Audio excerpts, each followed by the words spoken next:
जय हिंद साथियों, नमस्कार। स्वागत है आप सभी का आपके अपने YouTube channel Mukesh Mahendra education पर। सभी को राधे राधे, जय श्री कृष्णा। सभी को वेरी गुड इवनिंग। तो प्यारे विद्यार्थियों, बहुत सारे कमेंट आ रहे थे आप सभी के कि रामबाण बैच हमने ज्वाइन कर लिया और सभी क्लास हम जो है वो याद कर रहे हैं। सर पूरा पेपर उसी में से आएगा क्या? बिल्कुल प्यारे विद्यार्थी, उसी में से आएगा। मैंने कंप्लीट आपकी जो है बुलेट क्लास है, मैराथन क्लास सब कुछ लगा दी है कोर्स के अंदर। अब आपको चिंता नहीं करनी है। जिन विद्यार्थियों ने रामबाण बैच ज्वाइन कर लिया है, पूरी गारंटी लेता हूं एक क्वेश्चन भी बाहर नहीं जाएगा। अगर आपने अभी ज्वाइन नहीं किया है तो फटाफट महेंद्र ब्यावर कोचिंग अपना ऐप है, प्ले स्टोर से डाउनलोड कर लेना और आज ही अभी ज्वाइन कर लेना। चलो प्यारे विद्यार्थियों, आप सभी के बार बार मैसेज आ रहे थे कि हिंदी अनिवार्य की भी कैप्सूल क्लास लेकर आइएगा, तो आज आपके सामने हिंदी अनिवार्य की ये हमारी कैप्सूल फर्स्ट रहने वाली है। तो फटाफट प्यारे विद्यार्थियों क्लास को लाइक कर दीजिएगा। देखता हूं कितने लाइक करते हैं और कितने कमेंट करते हैं। आप सभी विद्यार्थी देखो ताकि मेरी अगली कैप्सूल लाने का मेरा मन करे। फटाफट लाइक ठोक दो और नीचे कमेंट कर दो कि हाँ ये कैप्सूल बढ़िया है, आगे और लाइएगा तो मैं फटाफट लेके आऊं। ठीक है, तो आज के हमारी कक्षा 12 हिंदी अनिवार्य 2026 कैप्सूल फर्स्ट रहने वाली, जिसके अंदर हम देखेंगे 20 महत्वपूर्ण प्रश्न। और इससे पहले मैं बता दूं प्यारे विद्यार्थियों, अगर आपने अभी महेंद्र ब्यावर कोचिंग अपना ऐप जो है डाउनलोड नहीं किया तो फटाफट डाउनलोड कर लेना। महेंद्र ब्यावर कोचिंग, महेंद्र ब्यावर कोचिंग, ठीक है, ये अपना एप्लीकेशन है Mahendra Beawar coaching. Play store पे जाना, सर्च कर लेना। ठीक है, रामबाण बैच प्रिय विद्यार्थियों बोर्ड परीक्षा के लिए 100% कारगर सिद्ध होगा। पूरी गारंटी लेता हूं, अगर इसे बार पेपर चला गया तो मैं आगे पढ़ना ही छोड़ दूंगा। पूरी गारंटी ले रहा हूं, पूरा विश्वास है मुझे। पूरा का पूरा जो बोर्ड का पेपर होगा आपका हिंदी का, वो रामबाण बैच से ही छपेगा, एक क्वेश्चन भी बाहर नहीं जाएगा। और ये बैच प्यारे विद्यार्थियों मैंने पता 1 फरवरी से मैंने शुरू किया, वो भी आपके लिए, आप सभी के कहने पर।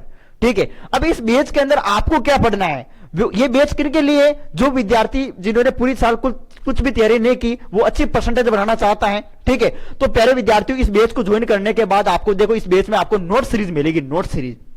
नोट सीरीज दे रखी है, लेकिन मैं कह रहा हूं नोट सीरीज अगर आप पढ़ना चाहो तो पढ़ लीजिएगा, बाकी इसको ना पढ़े तो चलेगा। इसको आप रहने देना क्योंकि अब टाइम नहीं है हमारे पास इसको पढ़ने का। ठीक है, इस कोर्स में आपको प्रिय विद्यार्थियों मैंने क्या क्या करवा रखे ब्लूप्रिंट के अनुसार, आर और वितान बुक, ठीक है, कंप्लीट मैंने करवा रखी है ब्लूप्रिंट के अनुसार कि कैसे कैसे क्वेश्चन आपके ब्लूप्रिंट के अनुसार पूछे जा सकते हैं। 3 वीडियो के अंदर आर और वितान बुक कंप्लीट है, वो भी ब्लूप्रिंट के अनुसार। ठीक है, इसी रामबाण बैच के अंदर प्रिय विद्यार्थियों एक बुलेट क्लास दे रखी मैंने, बस एक बुलेट क्लास, उसको देखना है। इसी रामबाण बैच के अंदर मैंने एक मैराथन क्लास दे रखी है, वो देखनी है। इसी रामबाण बैच के अंदर मैंने वस्तुनिष्ठ प्रकार के प्रश्न, मैंने लघुत्रात्मक प्रश्न, दीर्घोत्तरात्मक प्रश्न, निबंधात्मक प्रश्न का अलग अलग वीडियो बना रखा है, वो कवर कर लेना। मैं कह रहा हूं गारंटी लेता हूं प्यारे विद्यार्थी एक क्वेश्चन बाहर नहीं जाएगा। इसी कोर्स के अंदर आपको संपूर्ण पाठ का सार, यानी आरओ और वितान बुक के जो प्रमुख चैप्टर हैं उन सभी का सार मैंने समझा रखा है। बस यही पढ़ना है, इसके अलावा आपको कुछ भी नहीं पढ़ना है प्यारे विद्यार्थियों। यहां से सब कुछ हो जाएगा कवर, पूरी गारंटी ले रहा हूं। अभी आपने ज्वाइन नहीं किया तो ज्वाइन कर लेना प्यारे विद्यार्थियों। महेंद्र ब्यावर कोचिंग अपना ऐप है, प्ले स्टोर पे जाओ, फटाफट डाउनलोड करो जल्दी से और ज्वाइन कर लो क्रैश कोर्स। क्रैश कोर्स मतलब अपना ये बेच रामबाण बेच। ठीक है, इसमें बस ये पढ़ना है, इससे बाहर पेपर जाएगा नहीं, मैंने कह दिया। ठीक है, फटाफट ज्वाइन कर लेना। चलो तो प्यारे विद्यार्थियों, आज की जो हमारे क्लास होने जा रही है वो कैप्सूल फर्स्ट है। कैप्सूल फर्स्ट के अंदर प्रिय विद्यार्थियों पहला क्वेश्चन आपके सामने है कि एक सीमित क्षेत्र में बोली जाने वाली भाषा का स्थानीय रूप क्या कहलाता है? वेरी वेरी इंपॉर्टेंट है। एक सीमित क्षेत्र में बोली जाने वाली भाषा का स्थानीय रूप क्या कहलाता है? वेरी इंपॉर्टेंट प्रश्न है। तो इसका क्या कहलाता है प्रिय विद्यार्थियों? यह कहलाता है उपभाषा। क्या कहलाता है? उपभाषा। या फिर इसका आंसर आप लिख सकते हैं बोली। क्या लिख सकते हैं? बोली लिख सकते हैं। तो आपको यहां पर याद रखना प्यारे विद्यार्थियों, देखो भाषा, ठीक है, आपको पता प्रिय विद्यार्थियों भाषा किसे कहते हैं? भाषा विचारों का आदान प्रदान, विचारों का आदान प्रदान करना, विचारों का आदान प्रदान, विचारों का आदान प्रदान करना क्या कहलाता है प्रिय विद्यार्थियों? भाषा कहलाता है। क्या कहलाता है? भाषा कहलाता है। ठीक है, आप लिख सकते हैं उपभाषा। अरे उपभाषा को हम क्या कह सकते हैं? बोली कह सकते हैं। उपभाषा को क्या कह सकते हैं? बोली कह सकते हैं। तो इसकी क्या परिभाषा लिखेंगे? इसकी परिभाषा आप लिख सकते हैं प्यारे विद्यार्थियों, ऐसे याद कर लेना कि सीमित क्षेत्र में, सीमित क्षेत्र में, सीमित क्षेत्र में, सीमित क्षेत्र में स्थानीय लोगों के द्वारा, स्थानीय लोगों के द्वारा, स्थानीय लोगों के द्वारा, लोगों के द्वारा, लोगों के द्वारा बोली जाने वाली, बोली जाने वाली, बोली जाने वाली भाषा उपभाषा कहलाती है। क्या कहलाती है? उपभाषा कहलाती है। ठीक है, उपभाषा कहलाती हैं। बस ये परिभाषा याद कर लेना। सीमित क्षेत्र में स्थानीय लोगों के द्वारा बोले जाने वाली भाषा को क्या कहते हैं? उपभाषा कहते हैं। ये परिभाषा याद कर लेना। भाषा विचारों का आदान प्रदान भाषा कहलाता है। उपभाषा सीमित क्षेत्र में स्थानीय लोगों के द्वारा बोले जाने वाली भाषा को उपभाषा या बोली कहते हैं। ठीक है।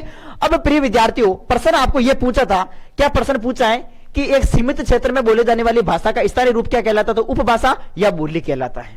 ठीक है, ये ध्यान रखना आपको, इसके अलावा कुछ नहीं। फिर देखो यहां पे दूसरा प्रश्न, हिंदी भाषा की कितनी बोलियां हैं? तो प्रिय विद्यार्थियों, हिंदी भाषा की जो है वो 18 बोलियां हैं। कितनी बोलियां हिंदी भाषा की?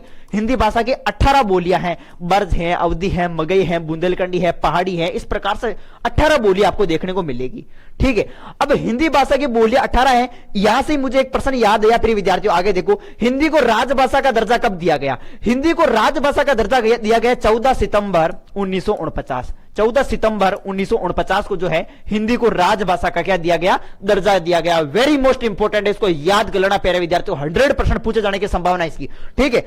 आगे एक प्रश्न आपके पूछा जाएगा प्रिय विद्यार्थियों, लिपि किसे कहते हैं? क्या किसे कहते हैं? लिपि। लिपि ध्यान रखना, लिपि किसे कहते हैं? प्रश्न आएगा लिपि किसे कहते हैं। तो इसकी परिभाषा भी याद रखना कि ध्वनियों को, क्या ध्वनियों को लिखने के लिए, ध्वनियों को लिखने के लिए, ध्वनियों को लिखने के लिए जिन चिन्हों का उपयोग, जिन चिन्हों का उपयोग भाषा में होता है, चिन्हों का उपयोग भाषा में होता है, उसे क्या कहते हैं?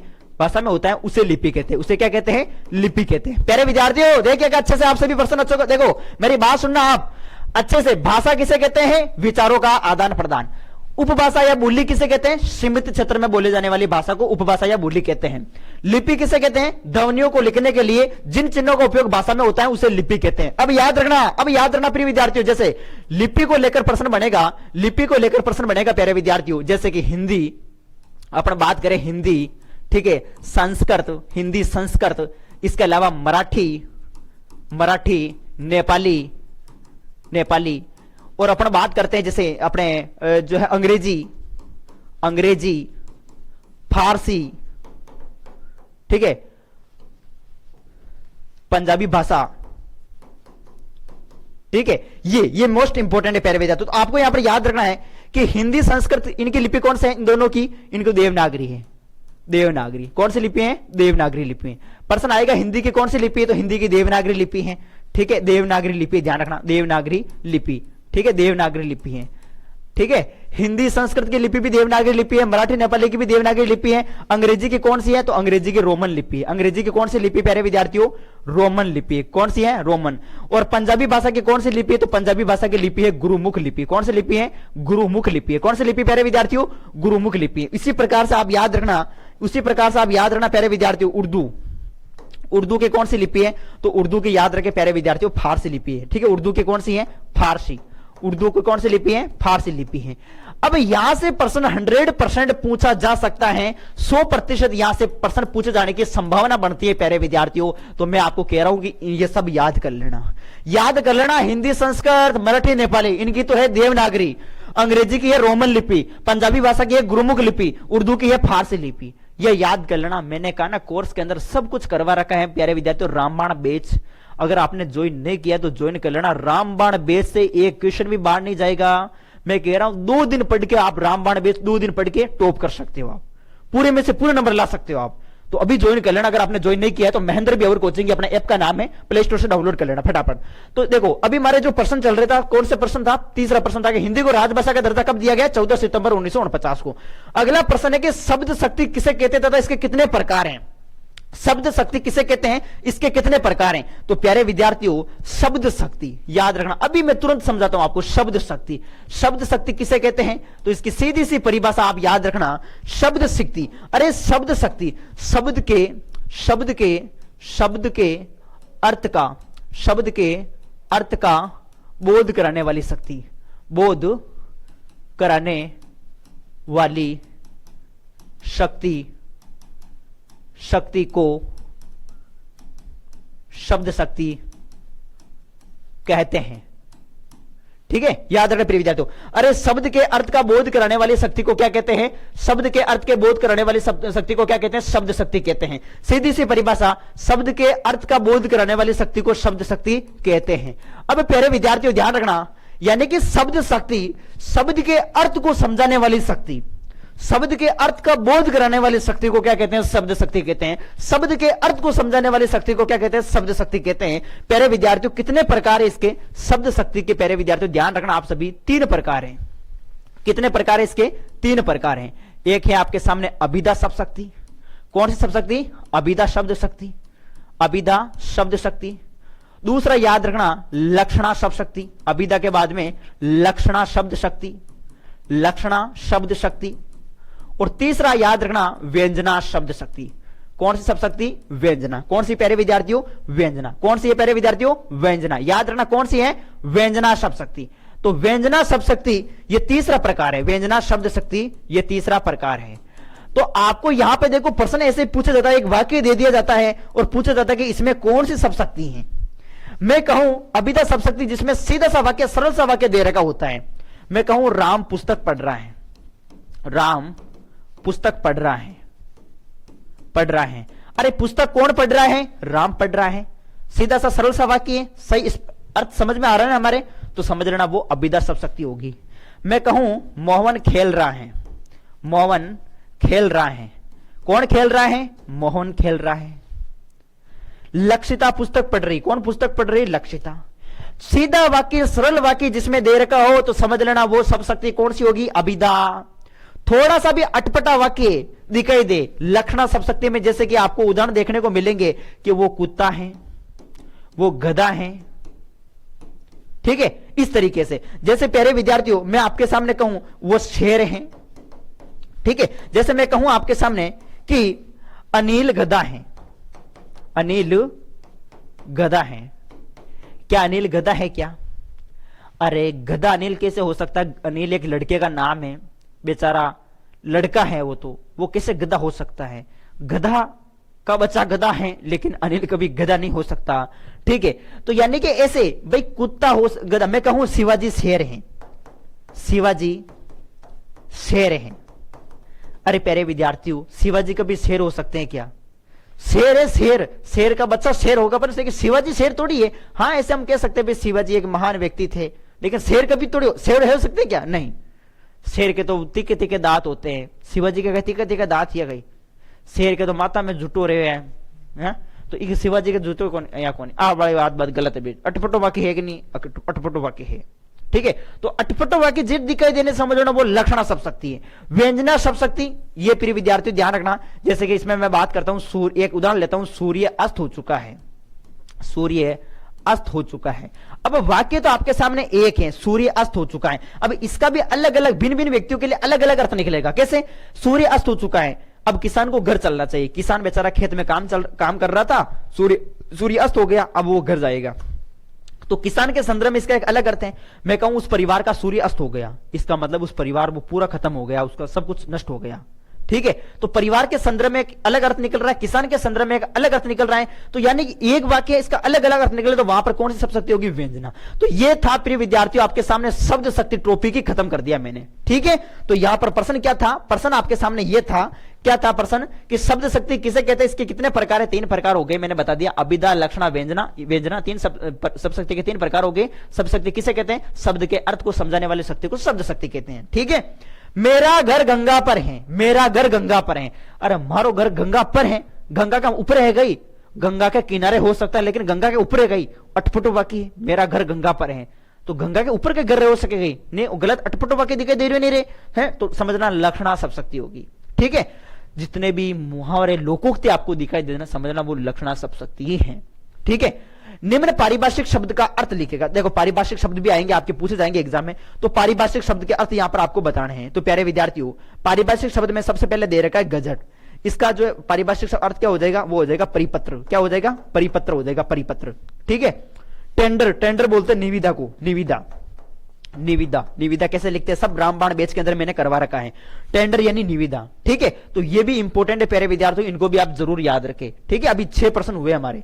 फिर आगे देखो अगला 7वां क्वेश्चन देखो, यहां पे 7वां क्वेश्चन देखो, देखिए 7वां क्वेश्चन ये है, भारत में पहला छापाखाना कहां खुला? प्यारे विद्यार्थियों, भारत में पहला छापाखाना खुला था 1556 के अंदर। कहां खुला? गोवा के अंदर। कहां खुला था? गोवा के अंदर खुला था। ये प्रश्न आपको याद रखना है।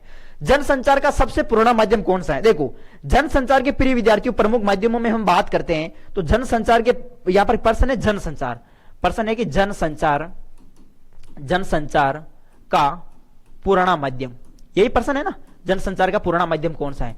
तो जनसंचार का पुराना माध्यम याद रखना आप सभी, प्रिंट मीडिया।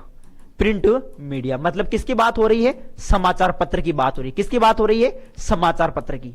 प्रिंट मीडिया, ये समाचार पत्र जो है ना, ये जनसंचार का सबसे पुराना माध्यम है। सबसे पुराना माध्यम ये है, सबसे पुराना माध्यम ये है। उसी प्रकार से अगर मैं आपको पूछूं प्यारे विद्यार्थियों कि जनसंचार का पुराना माध्यम ये है प्रिंट मीडिया, समाचार पत्र, तो आप मुझे बताओ कमेंट करके, जनसंचार का आधुनिक माध्यम कौन सा है? आधुनिक माध्यम, आधुनिक माध्यम। तो आधुनिक माध्यम की यदि बात करें प्यारे विद्यार्थियों तो वो है आपके इंटरनेट। कौन सा है? इंटरनेट। इंटरनेट जो है वो आधुनिक माध्यम है। एक प्रश्न और यहां से बनता है, क्या बनता है कि जनसंचार का सर्वाधिक खर्चीला माध्यम कौन सा है? खर्चीला माध्यम। तो जनसंचार का सबसे खर्चीला माध्यम की बात करें तो खर्चीला माध्यम भी प्रिय विद्यार्थियों इंटरनेट ही है। कौन सा है? इंटरनेट है। तो ये तीनों ही प्रश्न आपके एग्जाम में पूछने लायक हैं और ये पूछे जाते हैं, 100% यहां से प्रश्न देखने को मिलता है। ये जरूर याद कर लेना आप सभी साथ साथ में। मैं फिर बता रहा हूं प्यारे विद्यार्थियों, ये ऐसे प्रश्न मैंने क्रैश कोर्स के अंदर बुलेट में, कैप्सूल में सब कुछ करवा दिए। आप बस रामबाण बैच को ज्वाइन कर लेना। बुलेट क्लास, एक बुलेट क्लास दे रखी है, एक मैराथन क्लास दे रखी है, वो कवर कर लेना अच्छे से, ठीक है। महेंद्र ब्यावर कोचिंग अपना एप्लीकेशन अगर नहीं ज्वाइन किया तो अभी ज्वाइन कर लेना। आगे देखो, आगे जैसे हम बात करते हैं तो ये प्रश्न यह था कि जनसंचार का पुराना माध्यम कौन सा, तो आप यहां पर आंसर क्या कर देंगे? प्रिंट मीडिया कर देंगे। क्या कर देंगे? Print media. Print media, print media इसका आंसर यहां पे कर देना आप, प्रिंट मीडिया। फिर है कि कविता की उड़ान होती है। कविता की उड़ान कैसे होती है प्रिय विद्यार्थियों? यहां पर देखो, कविता मैं आपको बता दूं इसमें भी, जैसे कि प्रिय विद्यार्थियों कुंवर नारायण, कौन? कुंवर नारायण। कुंवर नारायण की जो है, कुंवर नारायण जी की प्रमुख दो कविताएं हैं। एक तो है कविता के बहाने, कविता के बहाने, एक तो इनकी ये कविता है कविता के बहाने, और एक कविता इनकी बात सीधी थी, बात सीधी थी, बात सीधी थी पर, ठीक है। दोनों कविता किनकी है? दोनों कविता कुंवर नारायण जी की है। अब प्यारे विद्यार्थियों, दोनों कविता किस कविता के बहाने, ये कविता किस काव्य संग्रह से ली गई है? तो ये ली गई है इन दिनों काव्य संग्रह। कौन सा काव्य संग्रह? इन दिनों काव्य संग्रह, इन दिनों काव्य संग्रह, ठीक है। और बात सीधी थी, ये कविता किस काव्य संग्रह से ली गई है? तो कोई दूसरा नहीं, कोई दूसरा नहीं, इस काव्य संग्रह से ली गई है, कोई दूसरा नहीं, ये काव्य संग्रह है, ठीक है। तो दोनों कविता आपको याद रखनी है कि भाई दोनों कविता किन की है? कुंवर नारायण जी की है। कुंवर नारायण जी का जन्म 1927 के अंदर हुआ था, फैजाबाद उत्तर प्रदेश में, फैजाबाद यूपी, ठीक है, वहां पे इनका जन्म हुआ था। आपको याद रखना दोनों कविता कुंवर नारायण जी की हैं। इन दिनों देखो, कविता के बहाने कविता किस काव्य संग्रह से ली गई है? इन दिनों। बात सीधी थी पर कविता किस काव्य संग्रह से ली गई? कोई दूसरा नहीं, कि बात कोई दूसरी नहीं करनी चाहिए, बात कोई दूसरी नहीं करनी चाहिए, तो बात सीधी थी पर कोई दूसरा नहीं काव्य संग्रह से ली गई है।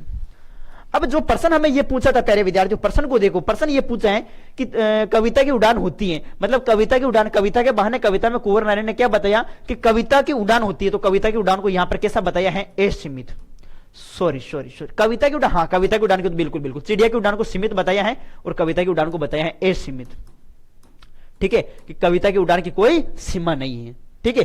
चिड़िया की उड़ान को सीमित बताया और कविता की उड़ान को असीमित बताया कि इसकी कोई सीमा नहीं है। उसी प्रकार से यहां पे तुलसीदास जी ने सबसे बड़ी आग बताया है, तो पेट की आग को जो है, पेट की आग को तुलसीदास ने जो है वो सबसे बड़ी आग बताया है। फिराक गोरखपुर ने साहित्य में किस छंद का प्रयोग किया है? तो फिराक गोरखपुरी इन्होंने रुबाइयों का प्रयोग किया, रुबाइया, किसका प्रयोग किया है? रुबाइया का। वेरी वेरी इंपॉर्टेंट है प्यारे विद्यार्थियों। शमशेर बहादुर सिंह की किन्हीं दो रचनाओं के नाम बताओ। Shamsher Bahadur Singh, very very important है प्यारे विद्यार्थियों। शमशेर बहादुर सिंह की कविता कौन सी है? अरे शमशेर बहादुर सिंह की कविता कौन सी है? उषा कविता। शमशेर बहादुर सिंह की जो प्रमुख कविता है वो है उषा कविता। कौन सी कविता है? उषा कविता। अब यहां पे बताओ, शमशेर बहादुर सिंह ने जो है इनकी दो रचनाएं पूछी, रचनाएं, तो रचनाएं में आप याद रखना प्यारे विद्यार्थियों कि चुका भी नहीं हूं मैं, चुका भी नहीं हूं मैं।